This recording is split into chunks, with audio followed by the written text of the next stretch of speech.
I want to welcome all who are attending here. We appreciate your interest in the League of Women Voters programs, and this is an especially interesting one we expect with Ben Kaufman, who's our town clerk, who will tell us all about this different election than most of us have seen for this year. Absolutely. Thank you, Ernie. I appreciate it. Thank you guys for coming to hear a little bit about the election that we have coming up in May. We do have our regular annual town election, but this year is going to be a little bit different. And that is largely a result of the redistricting process that we underwent last year. For those of you who might have not heard about it yet, every 10 years after the decennial census, the town undergoes a redistricting. We draw new precinct lines that make sure we have an equivalent population across all of the precincts in Brookline. And that population also has to be under 4,000 people. So we had a redistricting committee that was chaired by Heather Hamilton, who's the chair of the select board, also serves as chair of the redistricting committee, and Dave Gayshock, who served as vice chair. And there was one town meeting member from each precinct who served on that committee. I will give a quick shout out because I see her in the meeting. Mary DeWart was one of the town meeting members who served on that committee, met extensively throughout the fall, had a lot of public comment, a lot of debate and conversation about the updates that we were going to have to make to this map. And they ended up recommending a map to the select board that the select board approved and has actually now gone into effect. That is a 17 precinct map. And that is going to have a lot of interesting implications for our election that we have coming up in May. I'm going to share my screen really quickly just to show the map, let people get a chance to look at it very quickly. I'll also note this map is available on the website. If you go to brooklinema.gov/town-clerk, you will see a link for this map right at the very top. And also in the town website are close-in maps of each precinct. So if you have questions about specifically your house or where specific roads are, you can go and you can see that. So this is what the new map looks like. Some precincts look fairly similar. Precinct 1 had very small changes. Precinct 7 looks very similar to how it once was. Some precincts have dramatic changes. You'll see Precinct 2 shifted up and is much more focused along Commonwealth Avenue. Precinct 4 is focused along the Gateway East and Boylston corridor area. And I like pointing out those two precincts because the committee made a conscious effort to have a focus on creating majority minority precincts, precincts that are less than 50% white non-Hispanic, in the hopes of potentially having some more diverse representation in town meeting. The new precinct 17 is right in the middle of Coolidge Corner. So you can see where that got plopped in, a very urban focused precinct. And each of the blue stars you see are the polling locations for this upcoming election. Scrolling down, you will see precincts 13 and 14 had a bit of a swap. Precinct 13 used to come all the way down to Boylston Street to Route 9. Instead, it now stops up at Reservoir Road. So everything south of Reservoir Road is now in precinct 14. And similarly, some of the blocks along Beacon Street that used to be in precinct 14 are now in precinct 13. This made both of the precincts a little bit more compact, brought some voters closer to their polling locations. This is one of the big conversations in the committee was about what to do with that swap. Down at the bottom, one of the most interesting precincts is precinct 16 because it didn't change at all. It is the only precinct in Brookline which had no changes to its boundary. And that was done as a result or to accommodate the changes at the state level to the state representative districts. Ed Coppinger only represents precinct 16 in Brookline as of December 31st, 2021. So leaving that as a standalone precinct untouched means that it is going to avoid having an A-B split precinct, which is not an issue for the May election, but does become something we have to deal with up in the fall. So what this means with these precincts for the Maytown election is every precinct where a line change, so every precinct except for precinct 16, all 15 town meeting seats are up for re-election in May, which means that we will have 240 town meeting members up for re-election in precincts 1 through 15 and in precinct 17. And then in precinct 16, we have the regular 5 seats up for the 3-year term, as well as 1 election to fill a vacancy. that town meeting member left town meeting from precinct 16. So this is going to be a much larger election than we normally have in Brookline. It's going to be a little bit of a different look on the ballots. You're going to have much longer ballots, a different look, I'm sure, for organizations like the League who are doing outreach and trying to inform voters about candidates who are running. That is going to be a different bit of a look, as well as for the clerk's office, handling 15 people running in a precinct as opposed to only 5 is going to be something that is a bit of a difference. So we are in our election season now. Our calendar began actually this past Tuesday, was the first day that nomination papers became available in my office. We have had people coming in and out, pulling nomination papers for all different positions. In addition to town meeting, we also have a single select board seat that is up. We have seats up on the Board of Library Trustees. We have seats up for the school committee. We have seats up for constable. And all of those town-wide positions, people are going to be coming in, taking out nomination papers to get on the ballot, as well as the town meeting seats that we have up that we are going to expect. So nomination papers are currently available. They will be need to be returned by March 15th at 5 o'clock is the deadline for getting those nomination papers in. At which point we will then pivot towards election day. And election day is May 3rd, 2022. So that is the date you should all have circled on your calendars to make sure you are able to get out and vote on that day. The only other pitch that I will put in for my office, and something that I would find immensely helpful, we do have a need for election workers, for people who work at the polls on election day. We have an excellent team of poll workers. They know what they're doing. They're smart, they're dedicated. But with the additional precinct as well, when you get to the fall with the A-B split precincts where you require more staff, we always need people who are able to come in and do it. I say, my office has an excellent staff, a lot of energy, a lot of passion. There are only 6 of us. We can't possibly run an election on our own. We just don't have enough people to staff all of the precincts. So we really, really rely on our election workers to get out there and do it. If you have friends and neighbors who've done it before, I'm sure they'll tell you it's a lot of fun. It's really interesting. You get to see a lot of people who are coming in to vote to be able to do that. So we're always looking for election workers. If you are a town meeting member, you are allowed to be an election worker. You cannot work in your precinct, but if you're a town meeting member in precinct 9, you can go and be an election worker in precinct 8. Not a problem at all. So anybody who's interested in being an election worker should reach out to my office. You can shoot us an email, townclerk@brooklinema.gov. We're happy to provide information, that you know what it is. It is paid, but that is the other pitch that I will give out to people, especially with an organization like the League, which is so involved and engaged, is if you are interested in becoming involved as an elections worker, definitely let us know. So Ernie, I don't know if you had questions, if you wanted to open up to the floor, but I'm happy to do that. Yes, I'm hoping you might be able to discuss what some of us who are town meeting members now, who are incumbents, and what effect the election has on us. Absolutely. So every single person in town meeting, except for the town meeting members from precinct 16, are up for re-election. In precinct 16, it's just those 5. If you are an incumbent town meeting member, and that means a town meeting member who has been elected previously, so not if you're a caucused in town meeting member, you're not considered an incumbent. But all incumbent town meeting members should have received a letter from my office, and they are allowed to submit a letter asking to be put on the ballot in lieu of collecting the 10 signatures. So if you got that letter, send it back in. If you didn't get that letter for some reason, you can just send us a regular thing that you write out saying, I would like to be put on the ballot as a town meeting member in my precinct. It does need to be a wet signature, so you do need to mail it back to us. Unfortunately, it cannot be an email. But for incumbent town meeting members, as long as they send that back in, they will be put on the ballot.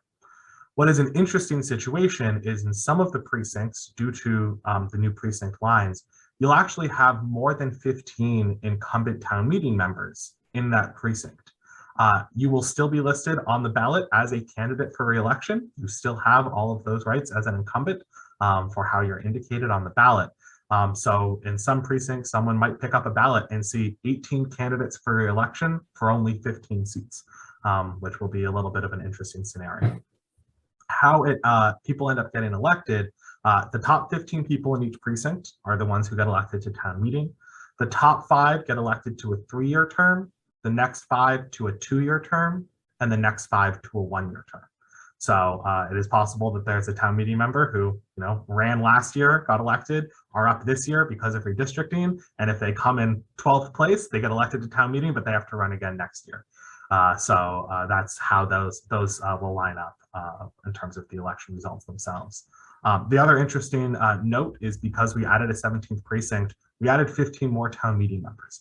So town meeting is now going to be a total of 255, which is an excellent opportunity for some new people to get involved and for some new voices to be heard.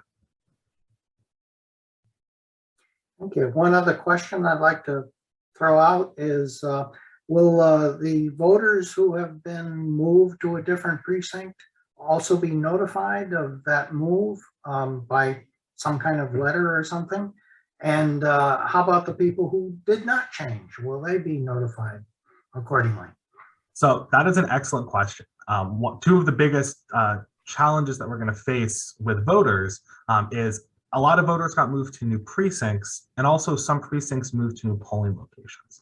So there's going to be a big push to get that information out to people to let them know if they're in a new precinct or if they're in their same precinct, as well as what their polling location is going to be. So my office is doing a lot of outreach. We're doing community engagement events.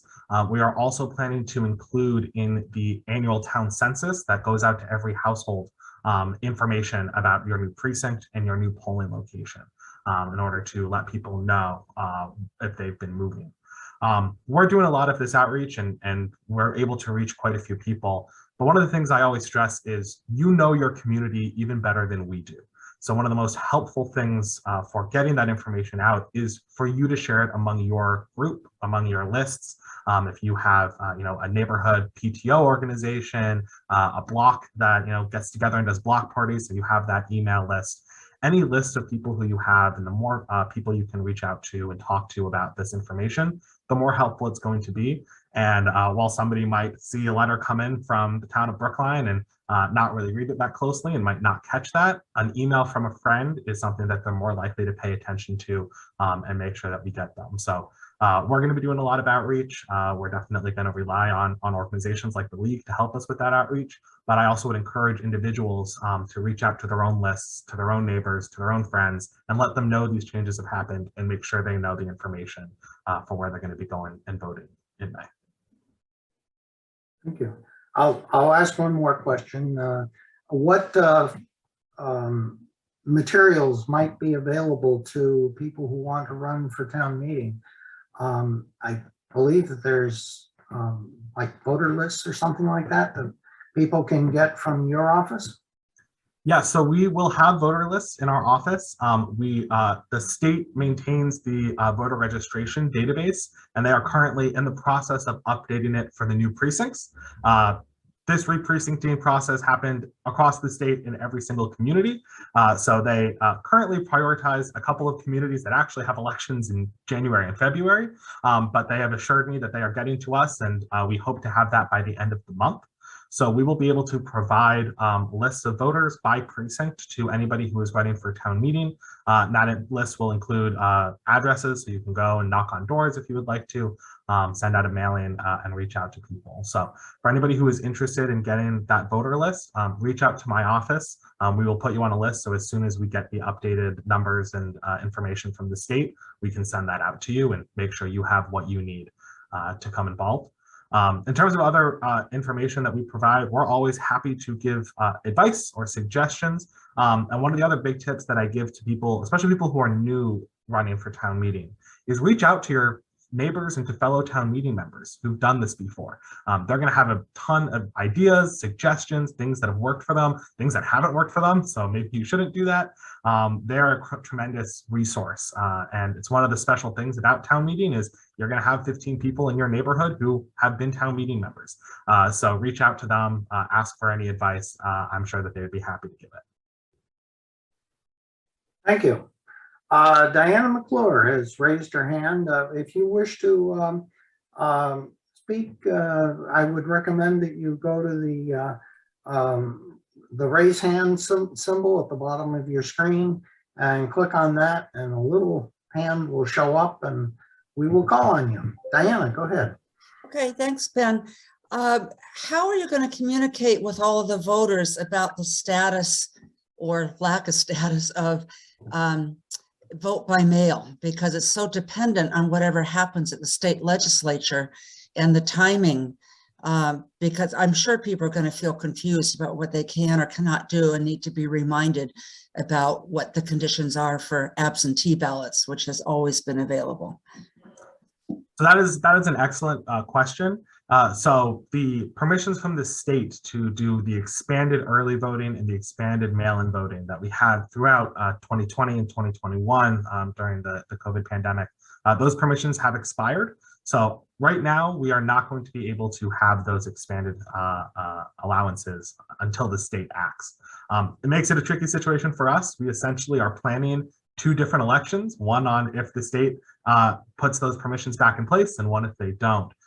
So we're going to be including information also in the town census about absentee mail-in ballots, which will be available as they always are, as well as what is the most up-to-date information from the state.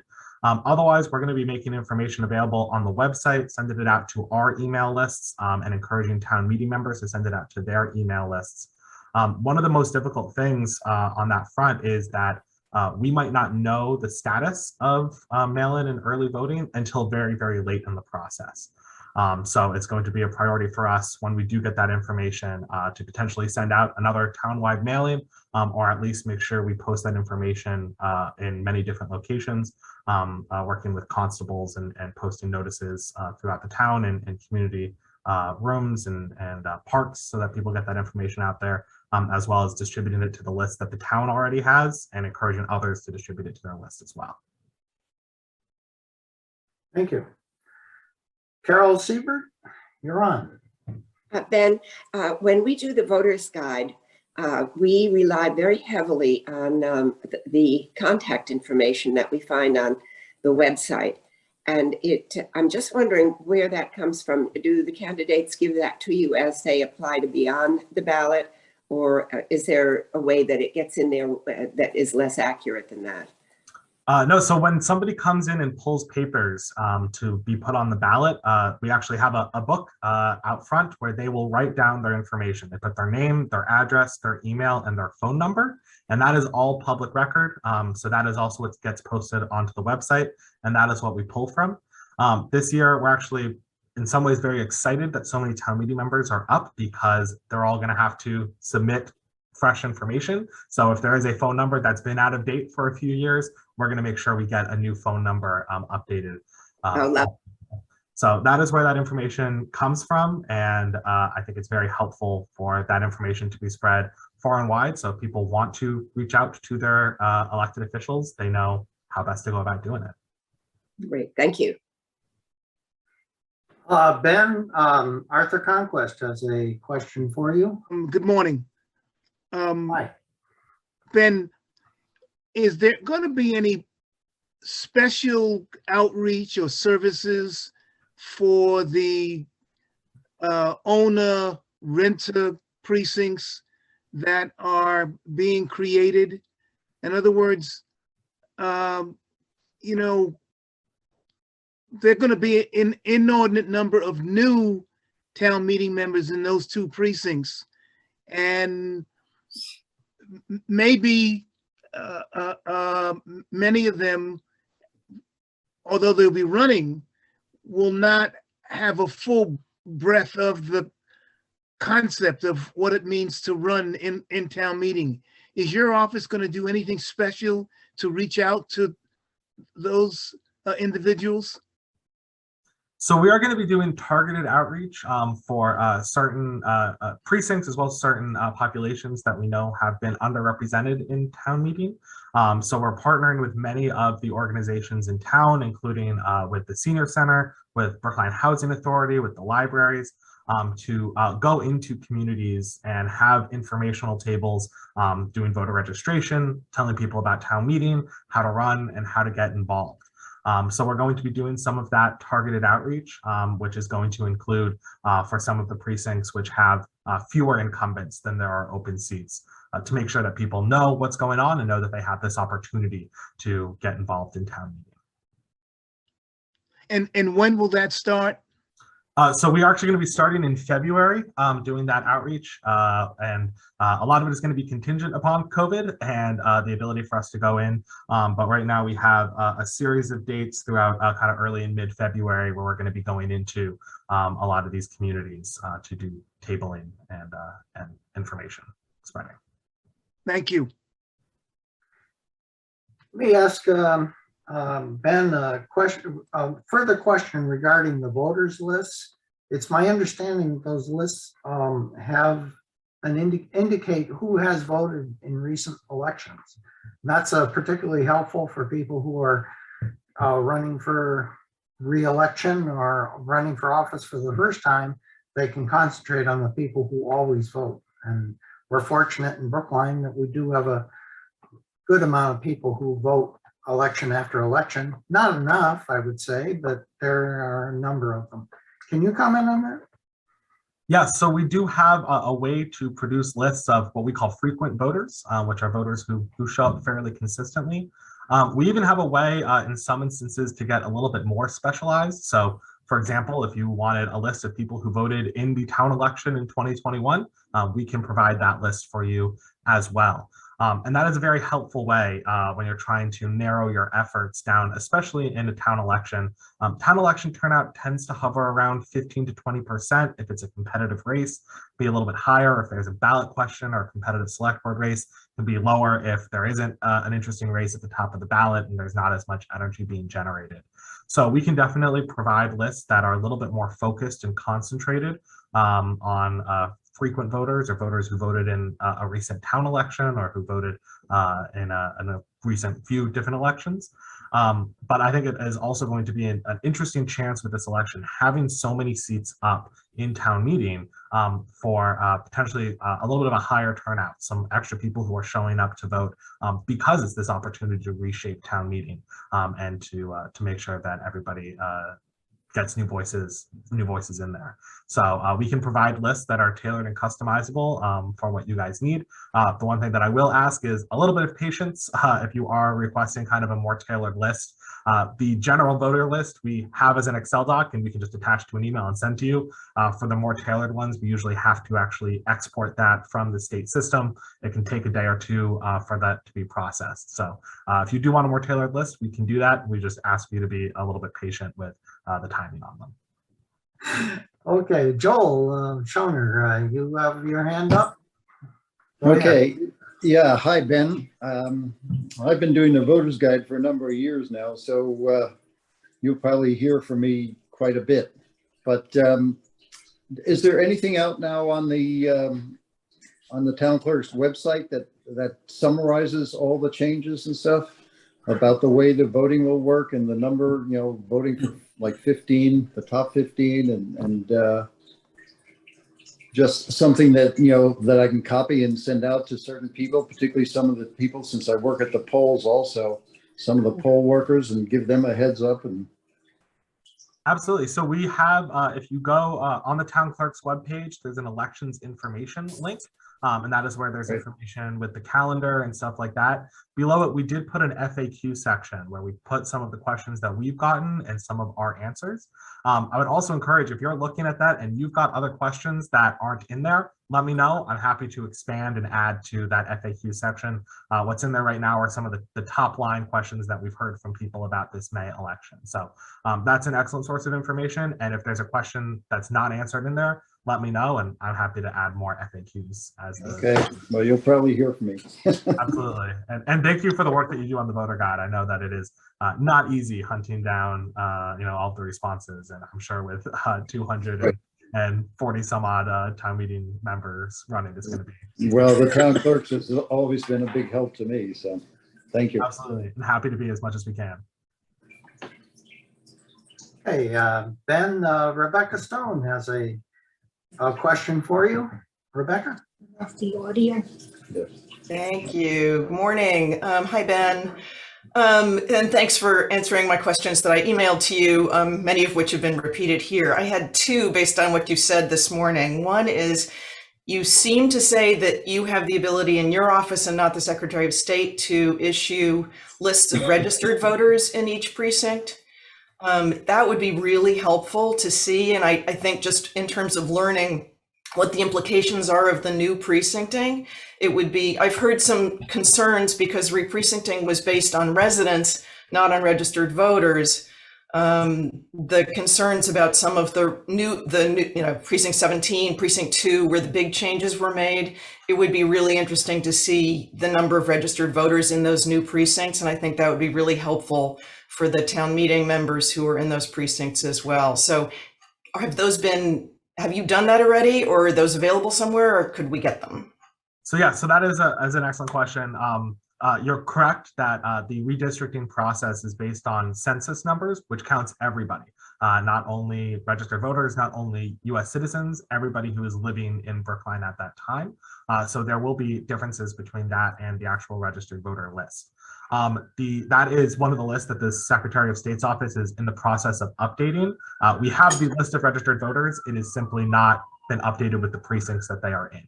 So as soon as we get information from the Secretary of State's office, we'll be able to produce that list, and I would be happy to provide that information. So great. So that's also that we're waiting on the end of January or maybe the beginning of February, since that's probably optimistic, the end of January at this point. Okay. Awesome. So the other thing, I was looking at the maps, which again, really, really helpful to have those maps out. Is it possible to generate a map that is the new precinct superimposed on the old one so people can actually see the lines that shifted? So if you're looking at the old, if you know what precinct you were in before, you look at this map and you can see whether or not you're in the piece that shifted. I just think having one that's down to the street level, in terms of explaining to people what changed, that would be a really helpful map to have up in the collection.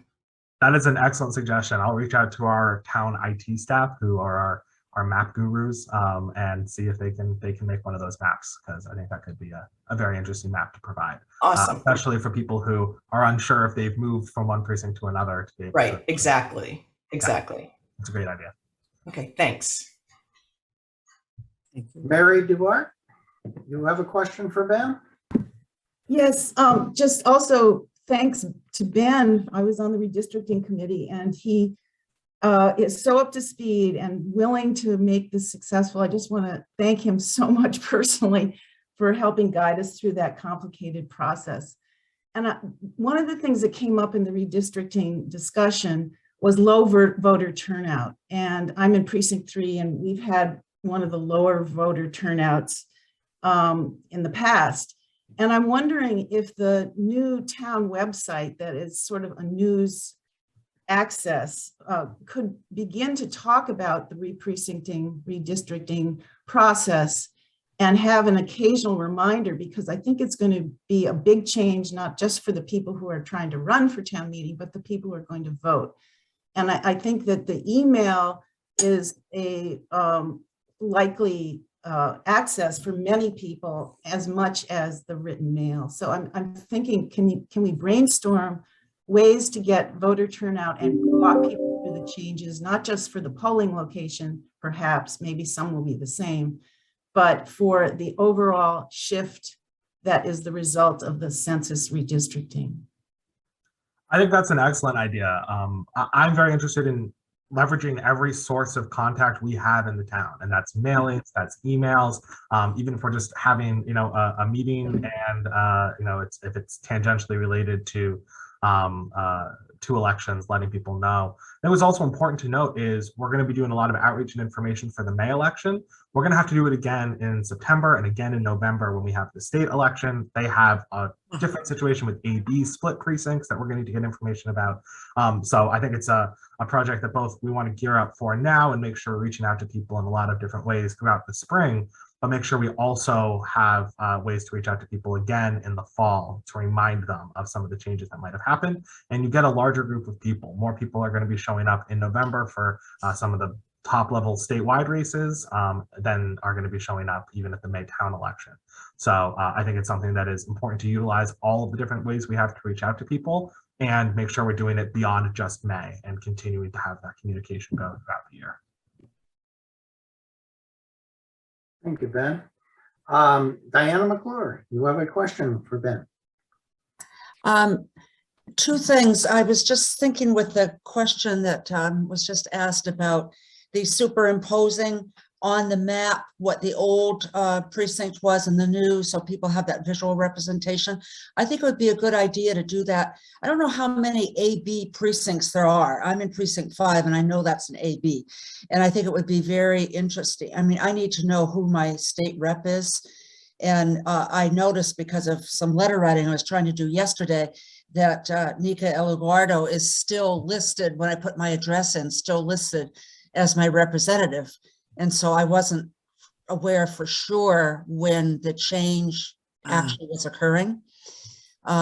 So I think that that's useful information. The other thing is that the League of Women Voters always tries to do voter registration.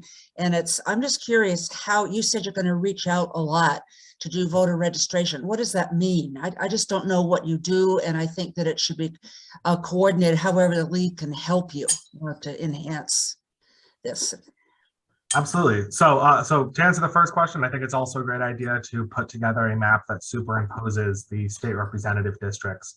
For people who don't know, in a typical year, in a typical census, the Brookline would draw its precinct lines first, and then the state would use those precinct lines to draw the state representative districts. And in Brookline, we have lines that cut through Brookline because we have multiple state representatives. This year, because of a number of delays, largely as a result of COVID, the state and Brookline went simultaneously through this process.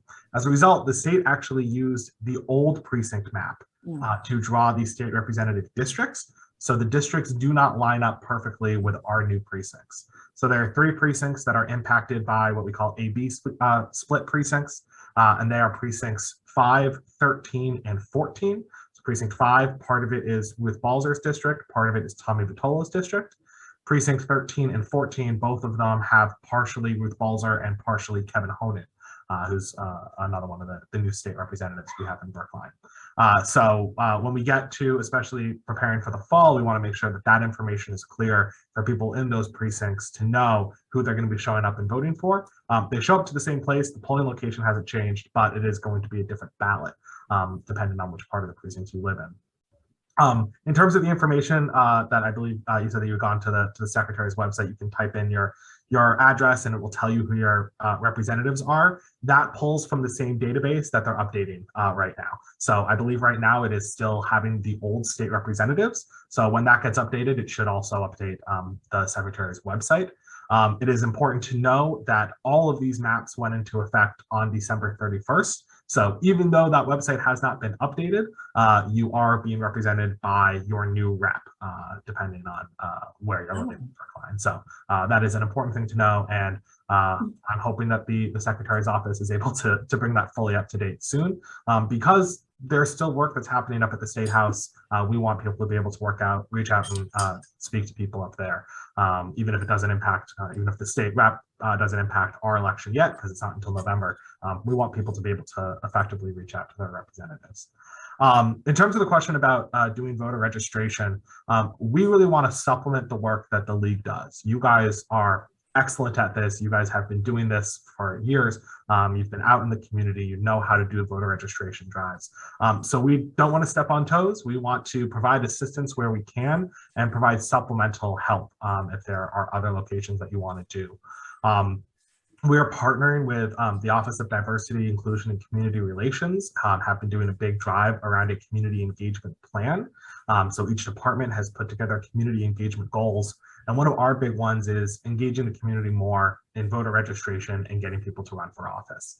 So as a part of that, we have been doing tables. We partnered, I know, with the league back in September on National Voter Registration Day. We had a table here at Town Hall, and you guys had tables out throughout the town.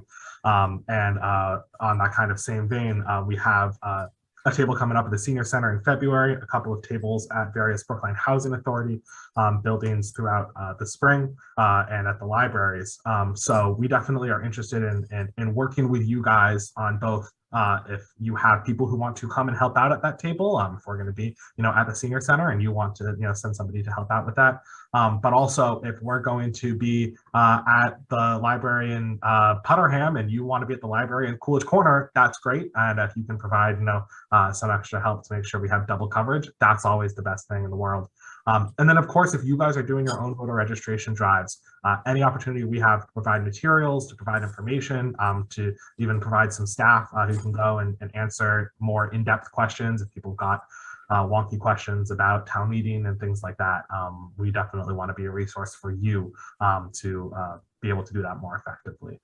So I look forward to working with Ernie and with Betsy and with the whole League of Women Voters on coordinating those efforts to make sure that we're reaching out to as many people as we can. All right, Mary Duarte, you have another question for Ben.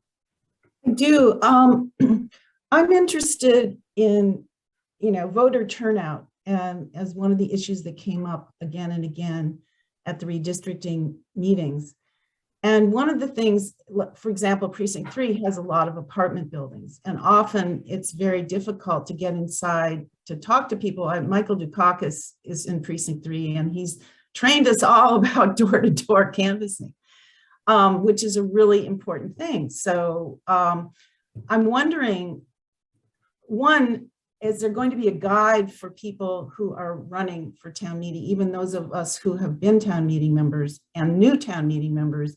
Is that is the town clerk's office know how, know that might be possible, or if so, can you help guide us?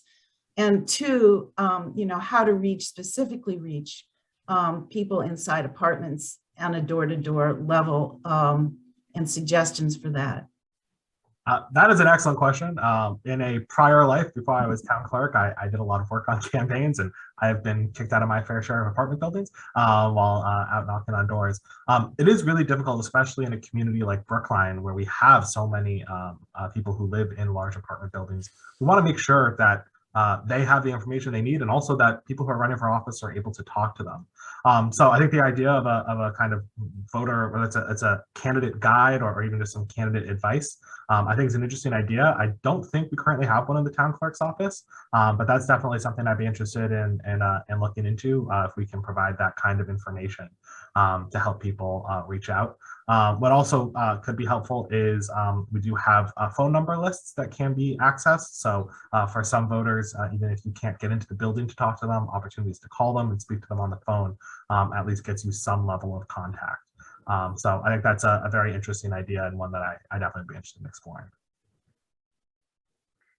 Thanks, Ben. Now, I wanted to mention with regard to how to run for office and that sort of thing, the League of Women Voters has a booklet on its website that has covered previous campaigns, and that can be used by town meeting members to run. Right now, I guess it's not quite complete with regard to this current election. There's some, not everybody comes up for election on every term, and so that's something that some of the people can look for. We spent a lot of time talking about town meeting members who have changed. I'm wondering if you can give us an idea as to what else is going to be on the ballot. Sure. So that is kind of the other interesting part of this ballot is we do have a fairly robust group of people who are going to be up for election or for re-election on the town-wide level. So topping that list is select board. So we have 5 select board members who are elected to 3-year terms, which means many years we have 2 candidates up. This year we only have 1 seat up. It's the seat that is currently held by select board member Raul Fernandez. So that seat is going to be on the ballot in May. We have 4 3-year seats open on the Board of Library Trustees. And there are 4 incumbents who are going to be up for election to a 3-year term. There also is going to be a one-year term at the library trustees that is going to be open for a one-year seat. We have on the school committee 3 seats open for 3-year terms, and then we have 1 seat open for a 2-year term on the school committee. And we also have all 5 constables will be up for election. That is going to be a 3-year term as well. So the top of the ticket is going to have quite a few races as well. And those races are a little bit more complicated. You want to go town-wide. You don't want to just focus on your precinct. So there's going to be, I'm sure, a lot of effort for candidates who are running for those seats. And the townwide election, townwide candidates have financial reporting that is required. And I would imagine that that is the petitions for those offices are also available at your office. Correct. So those petitions are also available in my office.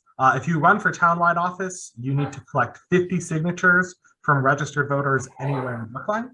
If you are running for town meeting, you need 10 signatures for people who are registered voters in your precinct. And we always suggest for you to get some extras just in case someone maybe isn't registered or has moved and hadn't updated their address, so the address doesn't match up. We encourage people to get a few extra. When I was running for town clerk, I cannot tell you how many people were getting through the nomination sheet and at the end said, "And this is for Boston, right?" And I said, "Nope, this is Brookline. You are not a registered voter in Brookline, unfortunately." So you always want to make sure you have a few extra signatures to ensure you get over that bump.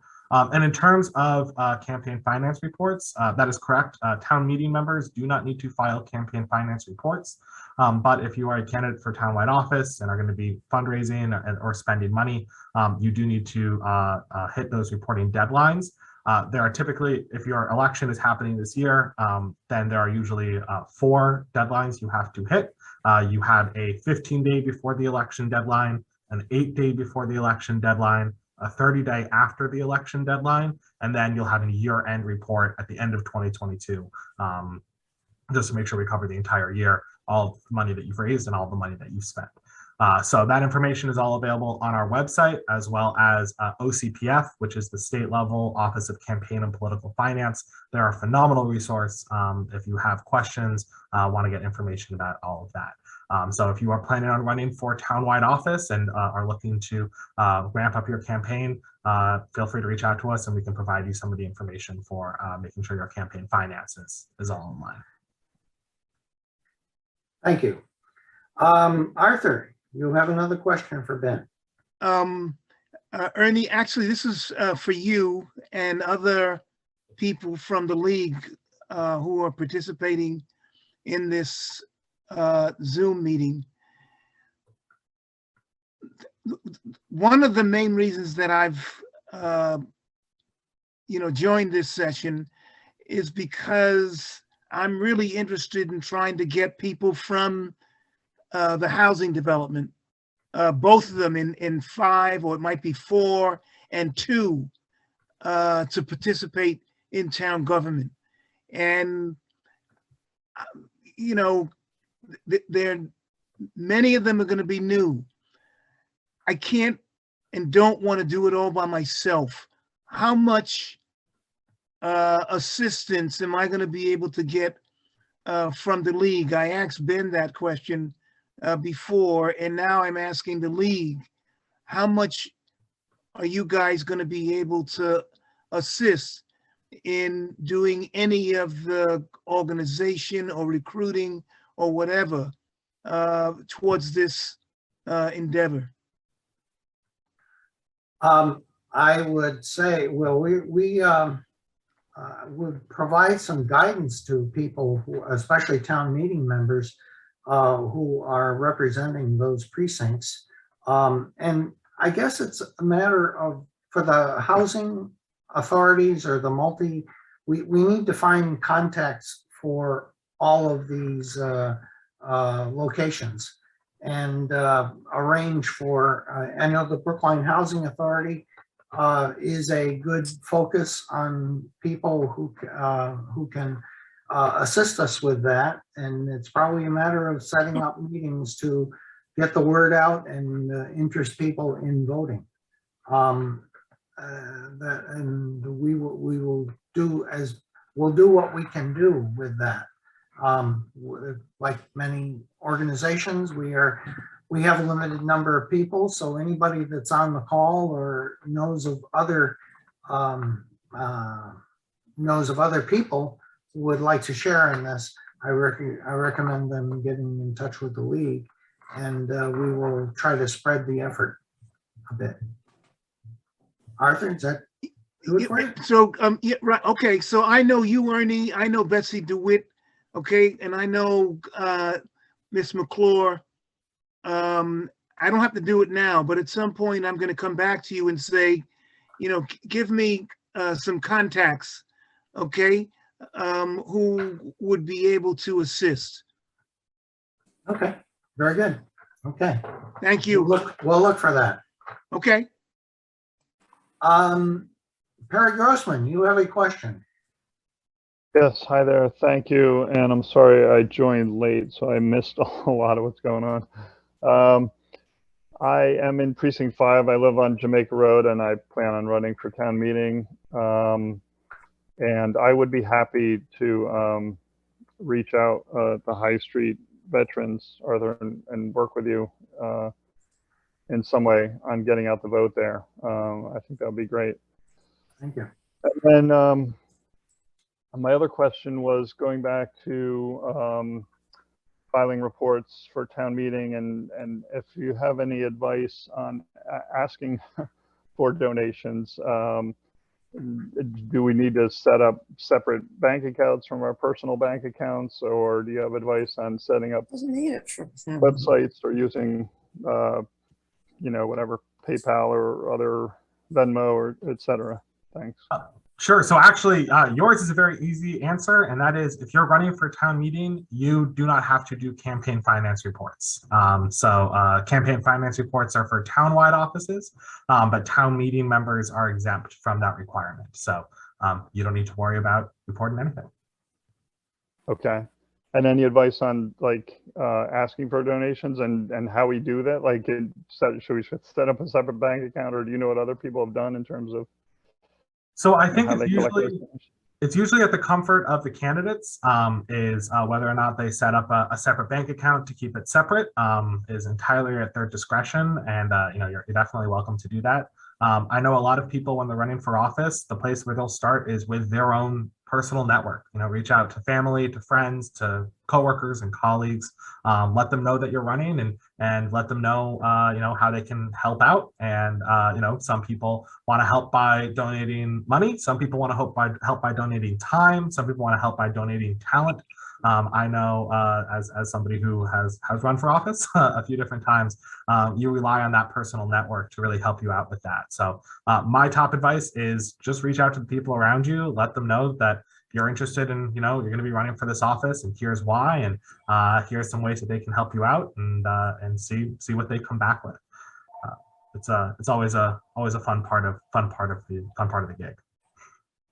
Okay, thank you. Thank you, Perry. Donna Silverman, we haven't heard from you yet. Go ahead. Hi, good morning, everyone. I want to return to your request, Arthur, for help. Would it be possible for you to provide the league with a list of responsibilities that perhaps some of us could assume to expedite the process for you? So, Donna, are you connected to the league? Yes. Okay, so I will contact Ernie, okay, or Betsy, or Diana Mcclure, whatever, Diana Mcclure, people that I know, who will in turn contact you, and put you in touch with me, as well as Mr. Grossman, so that we can start this motor towards organizing in precinct 4, or it might be 5, whatever, but certainly the High Street development. And then I can also ask Ernie and company if they know of people in precinct 2 who could also be of assistance. So I'll, just to make it easy, I know Ernie, I know Diana, and they'll be able to just start the ball rolling, just in terms of giving you my specifics, phone, email address, and so on and so forth, and we'll go from there. Is that going to be appropriate or okay with you? Yes, that would be very helpful, Arthur. Okay, that's cool. I'm with you. I wanted to make a note here for people that this meeting is being recorded and it will be available on the big website, YouTube, and at sometime early next week, we expect. And also, as far as town meeting member or people running for office anywhere, there are a couple of surveys that are usually sent out. One by the League of Women Voters, one by Brookline PACs, and it's usually helpful if you respond to those questions so that you can get the support of, at least in the case of PACs, you can get a PACs endorsement, and for anything that would be given to the League of Women Voters, it would appear in the Voters Guide. And it would be very helpful if you would respond to these survey requests as soon as possible, rather than waiting until the final deadline. Because it becomes very difficult to assemble and proofread and all the other things to make sure that the standards are being met in terms of number of words, that sort of thing. It becomes a very difficult time to try to do that in the last 2 days. Especially with this election, with so many people running for office. Are there any other questions from anybody? Susan Park, I see your hand up. Yep. Hi, Ernie. Thank you. Hi. Thanks, Ben, for hosting this as well. Can you guys talk a little bit more about what the library trustee does? Sure. So the library trustees, there's a board of library trustees. It is made up of 12 elected trustees, and they oversee and help administer. They're kind of the oversight board for the library. So they're the ones who have been making a lot of decisions about, in conjunction with the select board, about staffing, about hours, about services that are being provided to the library. So they are really the group that oversees the Brookline Library. Thank you. I would say, Susan, you probably have the town meeting members booklet there that is put out by the town clerk after every election, and he tries very diligently to try to keep that up to date. It's also, there's also a listing on the website of the town meeting and maybe town clerk. I don't know if you have that or not, but it's updated by the town clerk of all of the offices that are elected in Brookline. And I would suggest anyone who's looking to know what a particular responsibilities are for a particular office, that you reach out to anyone who's currently holding those positions and just chatting with them about what's involved and what you could do. Will that work for you, Susan? Perfect. Thank you, Ernie. Oh, okay, very good. Okay, I don't see any other questions from anybody. We'll make a last shot here to solicit questions from anyone. And, Well, Ernie, I will add, go ahead, Dan. it's been really great getting a chance to talk with everybody. I know the league, you guys do really, really excellent work. I will do kind of one other pitch. Anybody who wants to get more involved, whether it's running for town meeting, being an election worker, running for one of the townwide offices, feel free to reach out to my office, shoot us an email, give us a call. We're always happy to try to provide information and answer questions in any way that we can be of help to individuals who are wanting to get involved, as well as to the league. We are ready and eager to do so. It's really great getting a chance to come and talk to so many committed people like this. Definitely want you guys to feel comfortable coming to us if you've got questions, concerns, suggestions. I know how I experience and interact with the town clerk's office and the town. And I know that that's dramatically different than most people. So if there's something that you're seeing that is going to be more helpful than what we're doing, it's incredibly useful to hear that information because you're bringing a different perspective than we have in the office. So I definitely would encourage everybody to reach out if you've got questions, and especially if you want to be a poll worker on election day. We need everybody who we can get. So definitely let us know. Thank you very much, Ben. You've been you've hit the ground running as town clerk, and after a difficult year or so prior to that, and we appreciate that, and we also appreciate your openness to the league and any of the citizens in town and any of the elected officers. So we wish you well, and we hope everything will continue to be smooth for you. I don't know, it looks smooth from our standpoint. It may not be from yours, but we are grateful that you are in that position. We take the duck approach, cruising along, not happening at any means. But thanks, Ernie. That's very kind, and I really appreciate the kind words. Okay. All right. Well, at this point, I guess we can thank Ben for his assistance at this meeting, and we look forward to more discussions, Friday discussions of the league, which you will all be notified of, and we will conclude this meeting, and you'll see the recording shortly. Thank you all very much.